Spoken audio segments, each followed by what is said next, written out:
Esse é o Aliados pelo Respeito, um podcast do Bradesco produzido pelo B9. O Bradesco é uma empresa aliada na busca por um futuro com respeito e empatia. Aviso de gatilho. A história a seguir contém relato de violência de gênero e é baseada em fatos reais. Recomendamos cautela.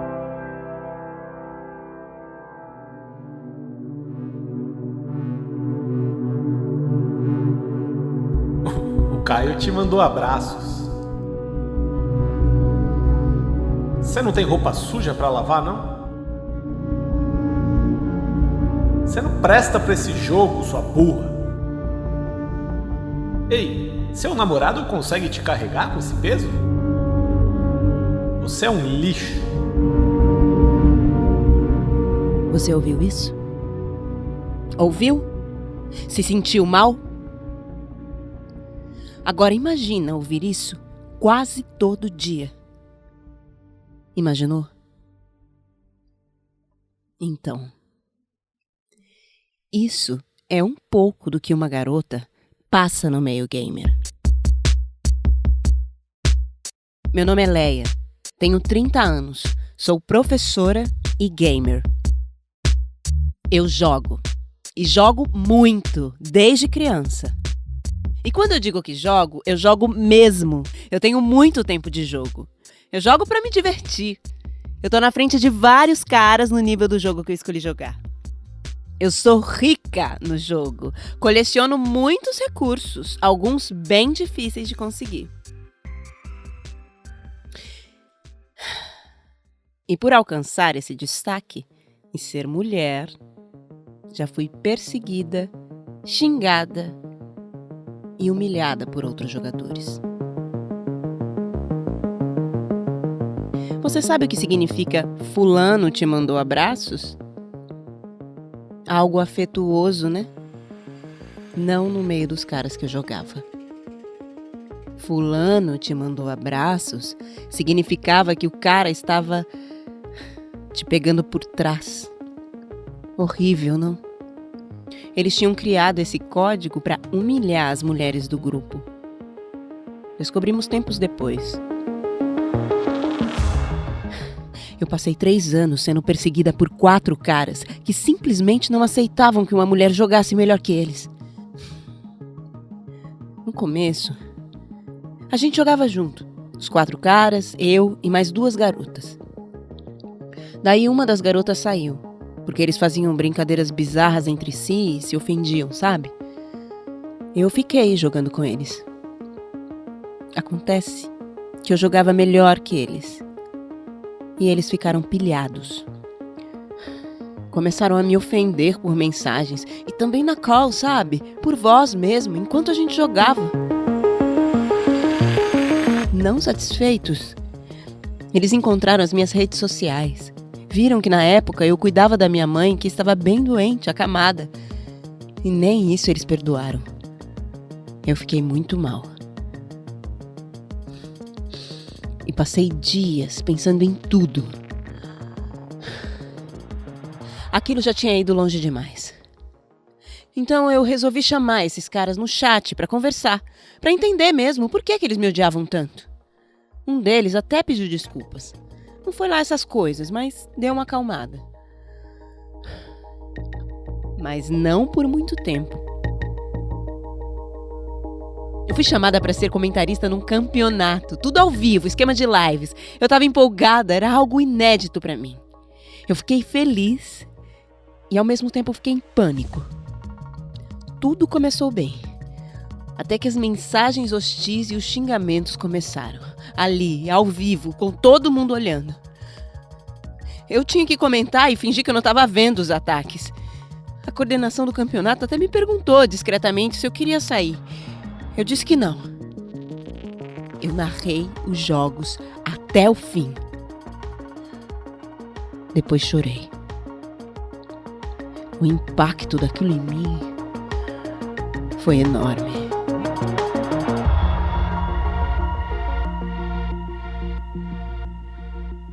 Decidi passar uns dias longe das redes sociais e dos jogos. Achei que Quando eu ligasse de novo meu console, ele estaria inundado de xingamentos e ameaças. Mas não. Você acredita que eu recebi um monte de mensagens solidárias? Palavras de apoio de homens e mulheres. Muita gente se incomodou com aquela agressividade gratuita e me acolheu. Isso me deu esperança. Eu sou uma professora. Prezo sempre pelo bom diálogo. Se mais gente rebater essa agressividade direcionada para nós, mulheres gamers, mais avançamos. Ainda falta muito. Hoje conseguimos reportar os jogadores assediadores, mas pouco é feito por parte das empresas. Por isso, a importância das mulheres se agruparem e se apoiarem nesse meio. Vou contar uma coisa engraçada que aconteceu comigo. Numa partida, eu percebi que estava jogando com um garoto muito novo. Ele devia ter uns 10 anos de idade. Comecei a ganhar e ele começou a me xingar. Acredita? Eu achei aquilo surreal e falei pra ele: garoto, se você não parar com isso agora, eu vou contar pra sua mãe e você vai ficar 1 mês de castigo e ainda vai perder esse console. Ele ficou tão assustado, me pediu desculpas. Ali, eu agi como professora mesmo. Sinceramente, eu espero que um dia as coisas melhorem. Se melhora pra gente, melhora pra todo mundo. Olha só, quando eu era criança, meu pai me levou num fliperama e eu fiquei encantada. Eu nem tinha videogame ainda. O ambiente do fliperama era totalmente masculino e as meninas não eram bem-vindas. Meu pai conhecia o dono e pediu umas fichas. Ele queria me ver jogar. Joguei a primeira vez e os meus olhos brilharam. Eu fui muito bem. Eu detonei. Mesmo sendo criança, eu percebi que não era aceita e que os caras estavam incomodados. Era um ambiente familiar, mas somente de pais e filhos homens. Mas meu pai não estava nem aí e ficou do meu lado, me protegendo de qualquer comentário e encarando de volta quem me olhasse feio. E meu pai insistiu. Ele me levou a 2ª vez, e a 3ª, e a 4ª, até o dia que chegamos lá e tinham outras garotas jogando com seus pais. O ambiente mudou. Tudo naquele fliperama mudou. É isso que eu quero pra gente que joga agora, você me entende? O caminho é esse.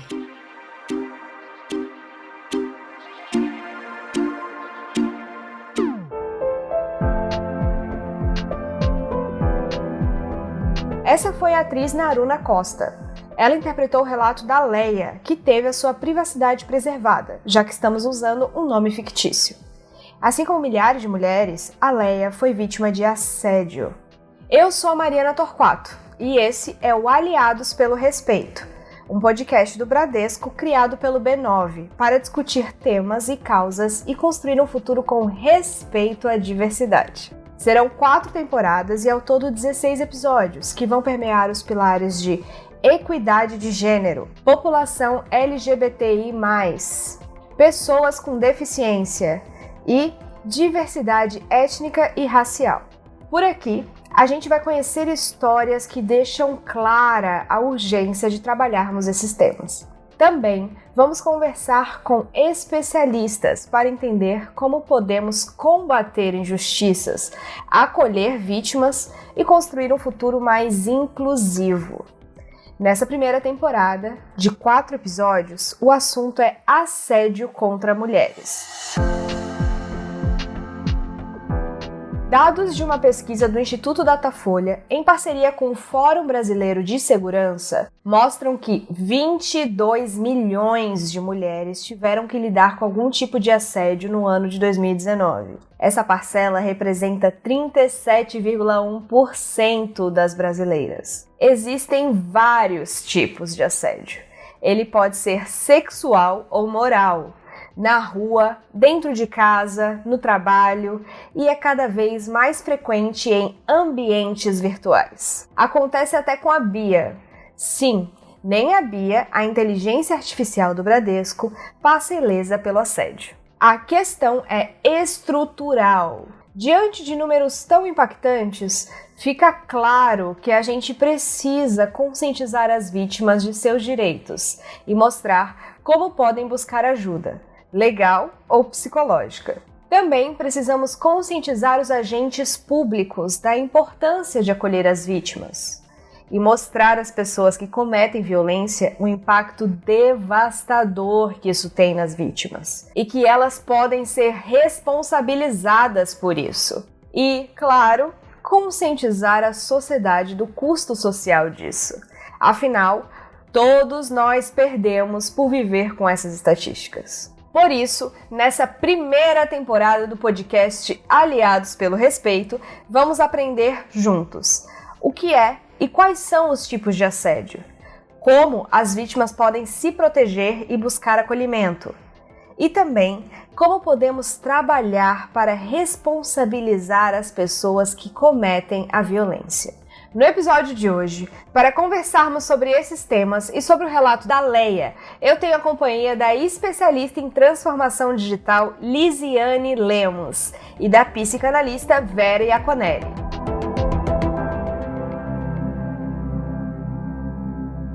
Eu tô aqui com a Vera, com a Lisiane. Quem tá acompanhando o nosso podcast Aliados pelo Respeito já conhece essas maravilhosas, mas se você acabou de cair aqui, por favor, Vera, se apresenta pra gente. Sou Vera Iaconelli, sou psicanalista, colunista da Folha de São Paulo, interessada no assunto. Eu amo. Lisiane, por favor. Sou Lisiane Lemos, especialista em transformação digital, uma advogada frustrada e uma gamer, acho que frustrada também em desenvolvimento. Então, Lisiane, vamos começar com você, né? Já que você é uma gamer frustrada.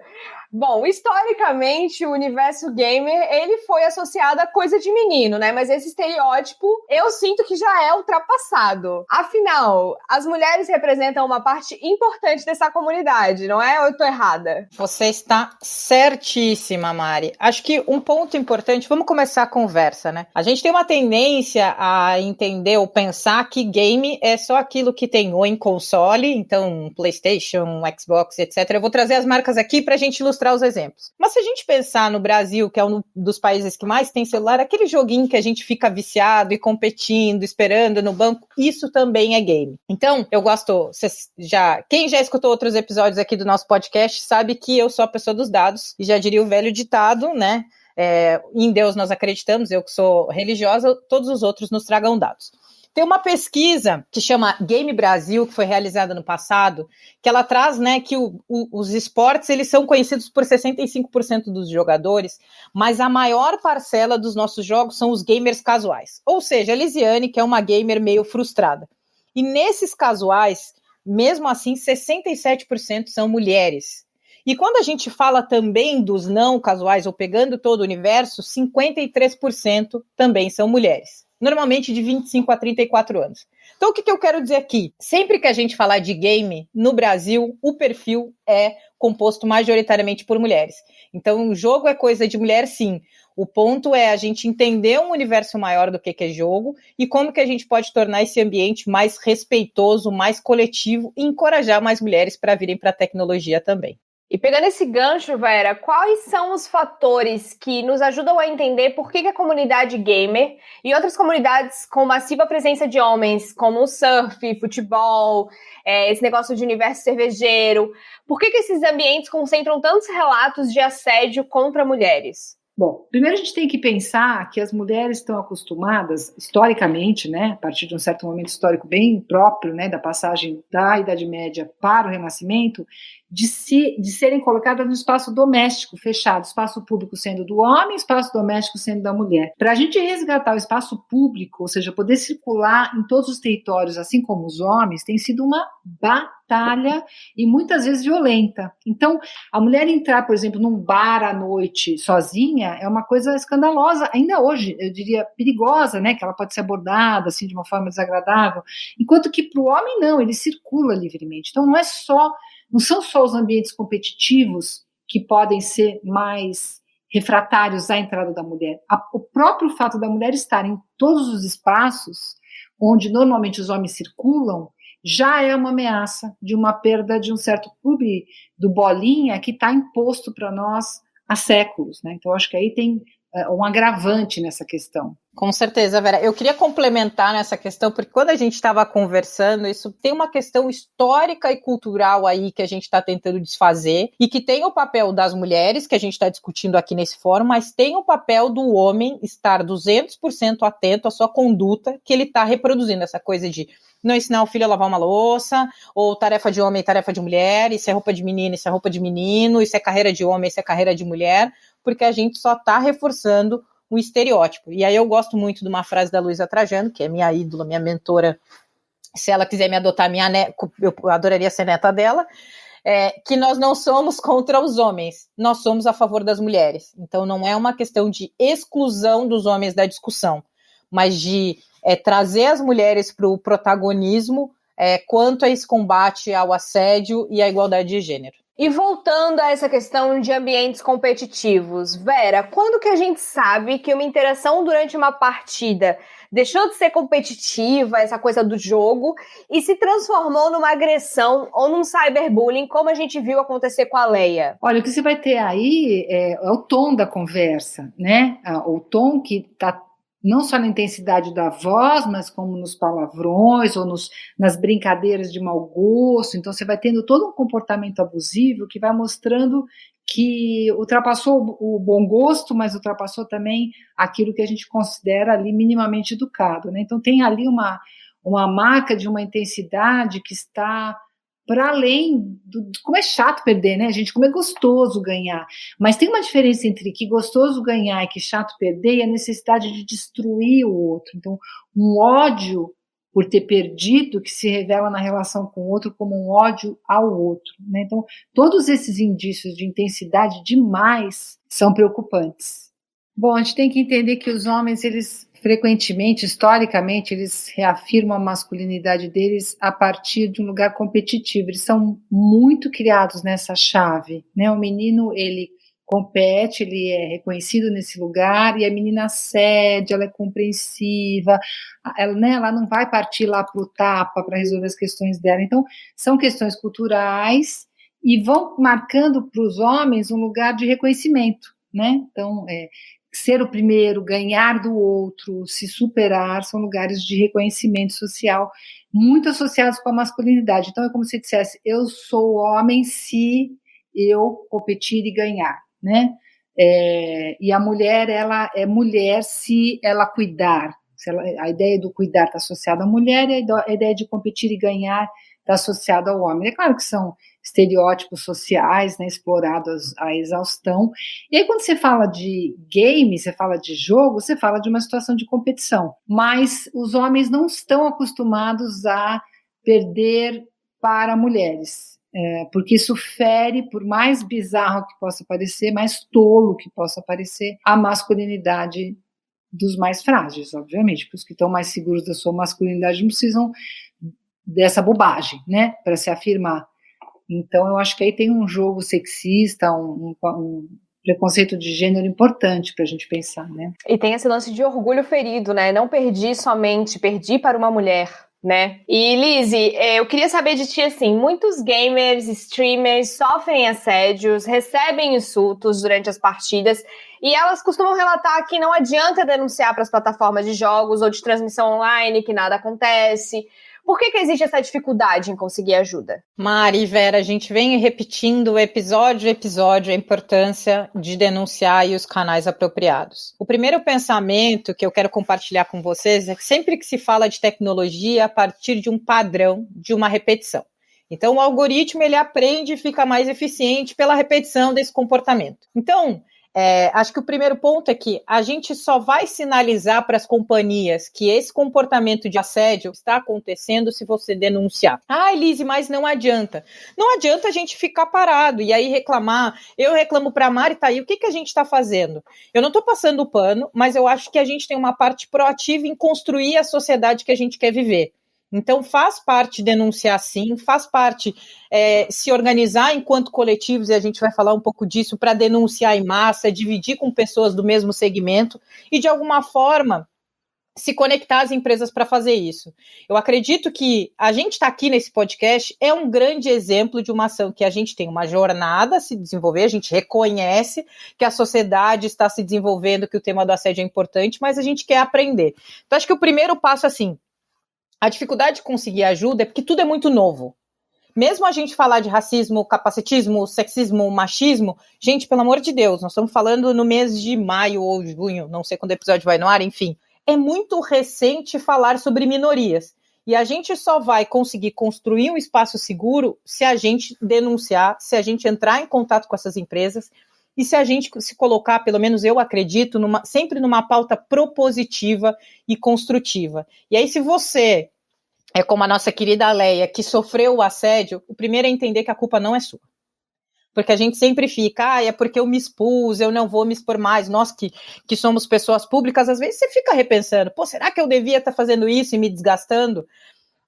A minha sugestão é pensar no impacto que você tem nas pessoas. Então, essa mulher gamer que está nessa história, ela está trazendo exemplo para outras mulheres apaixonadas, a gente também traz.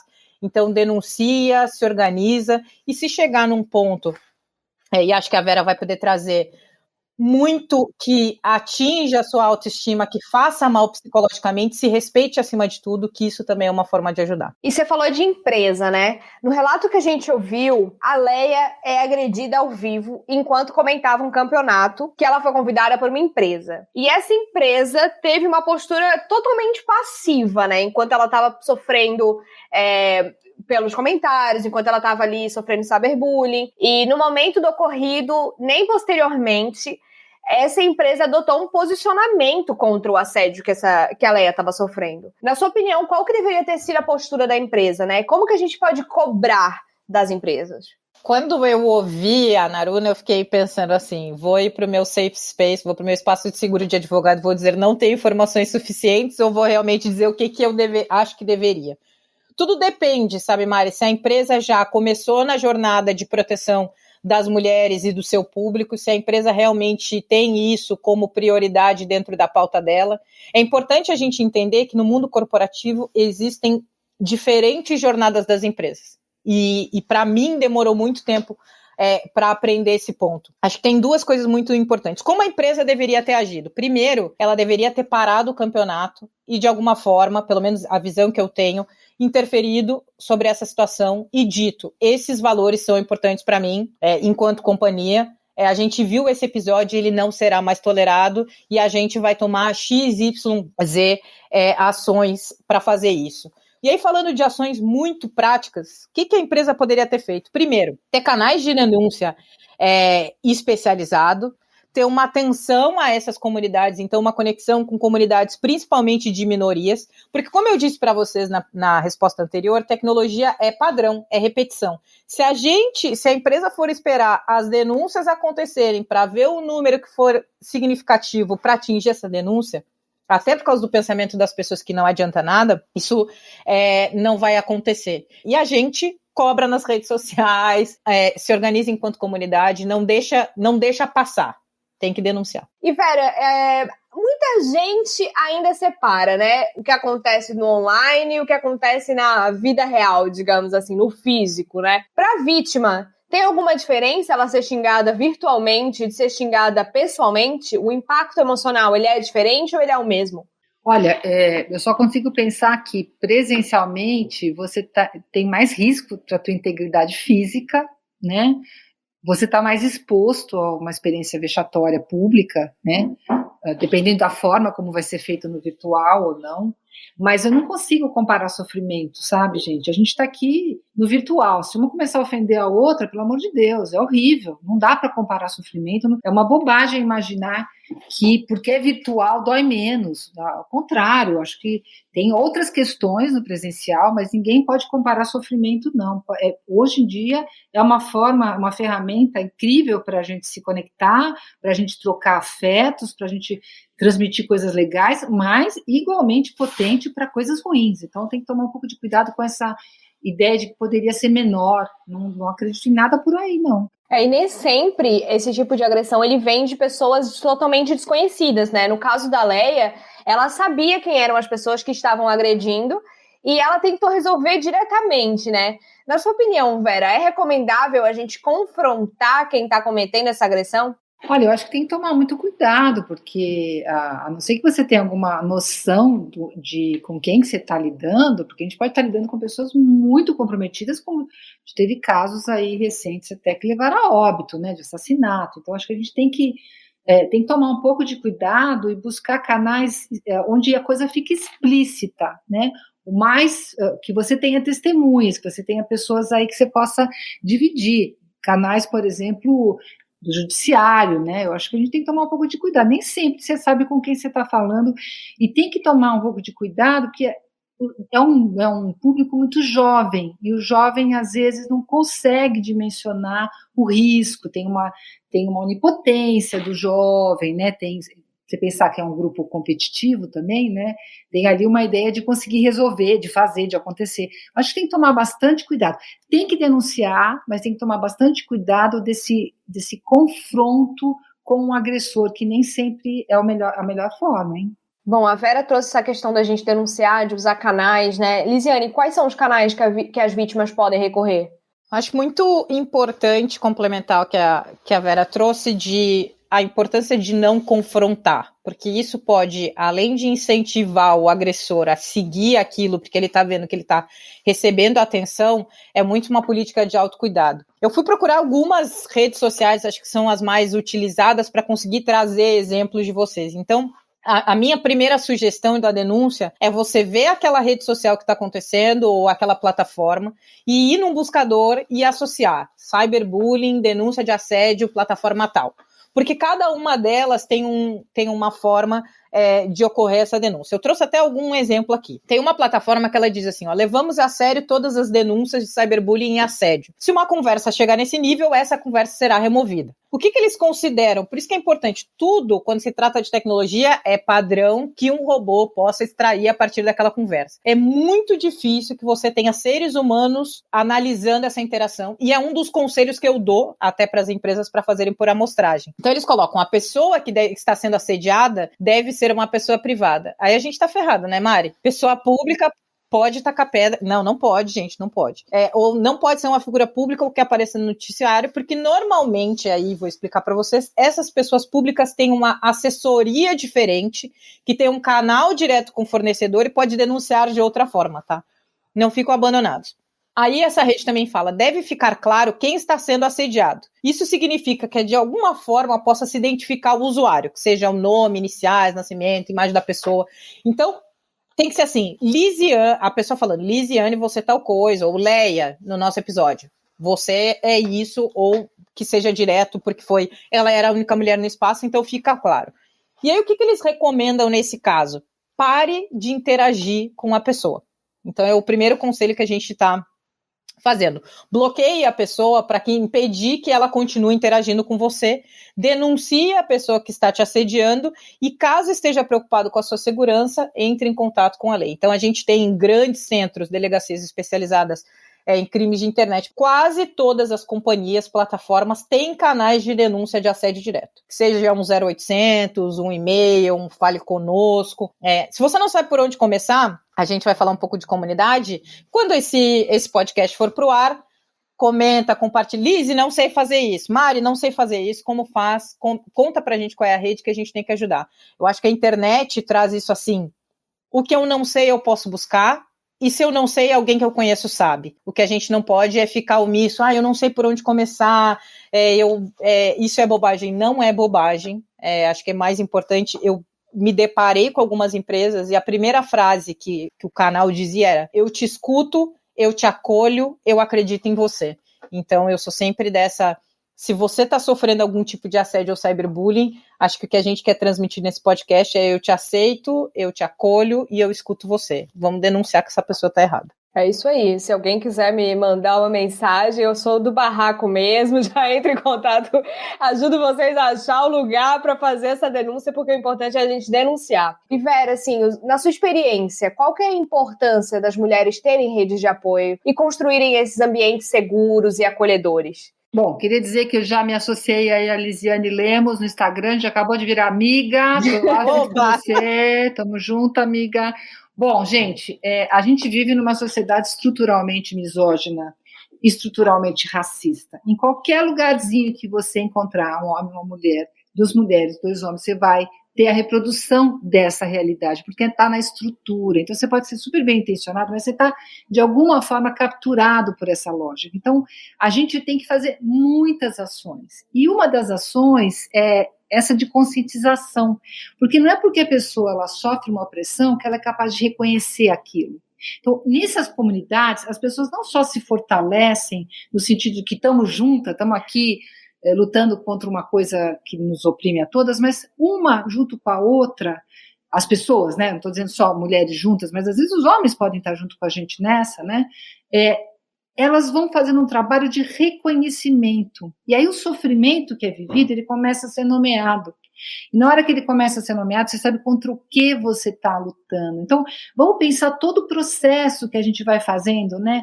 Em todos os âmbitos, todos os lugares que a gente vai falando assim, por exemplo, marido não pode dizer que ajuda, porque quando ele diz que ele ajuda no cuidado com os filhos, ele está dizendo que o filho não é problema dele, é da mulher, então tem que mudar essa palavra. Legal.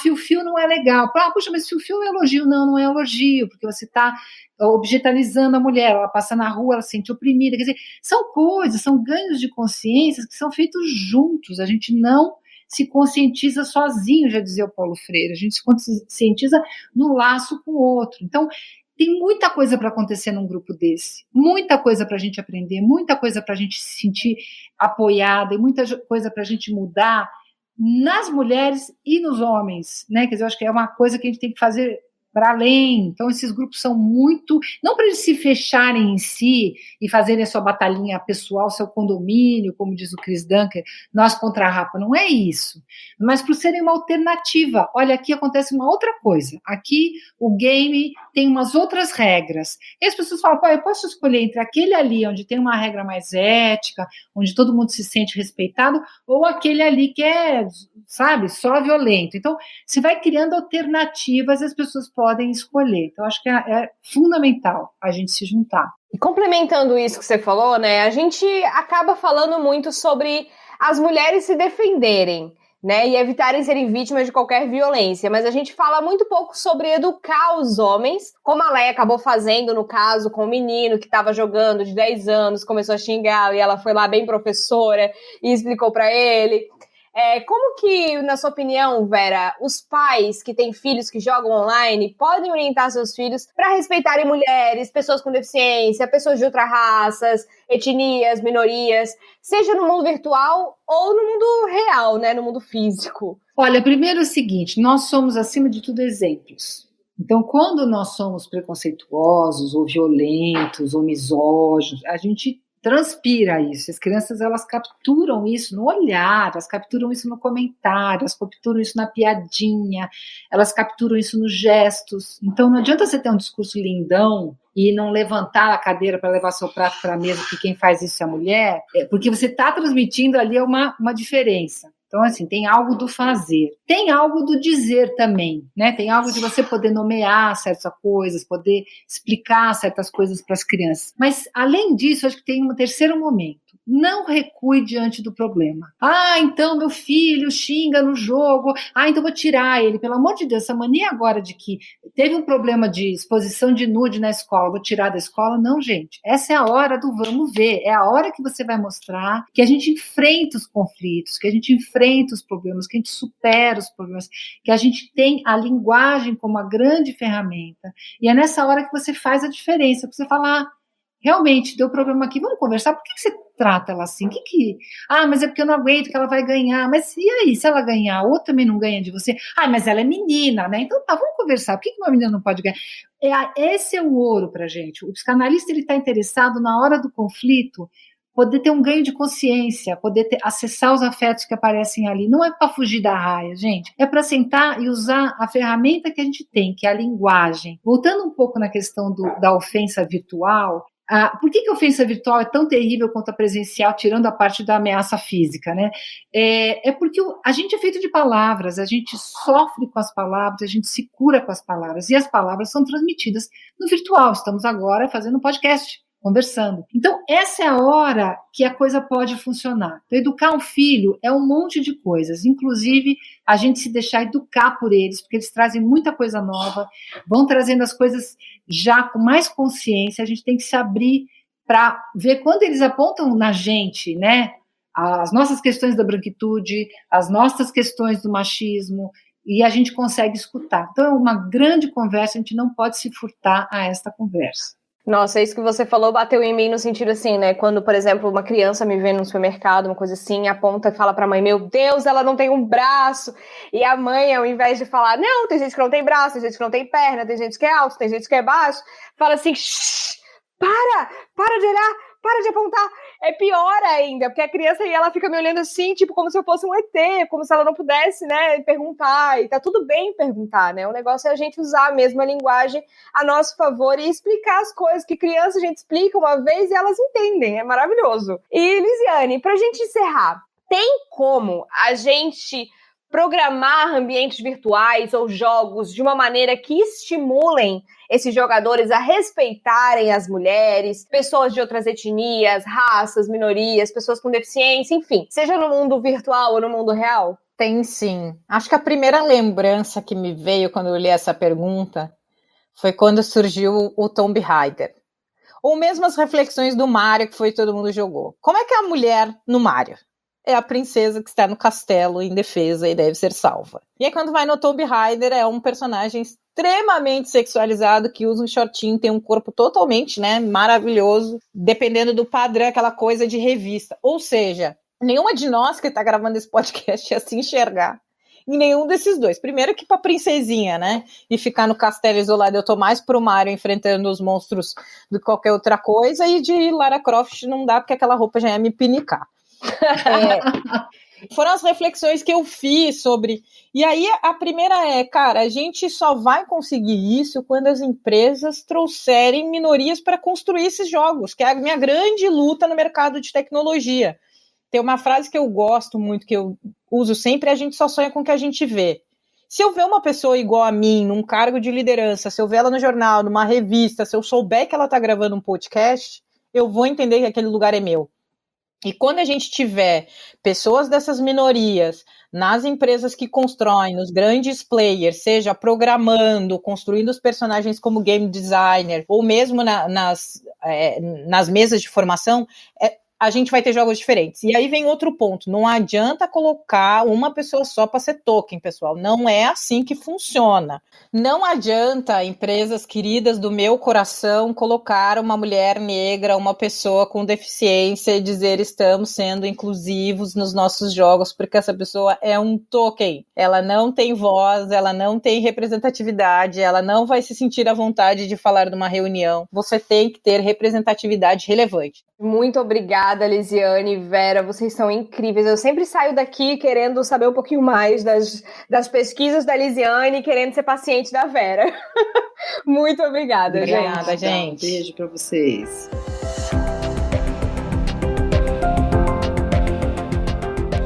É isso, gente. O episódio de hoje e a primeira temporada do podcast Aliados pelo Respeito ficam por aqui.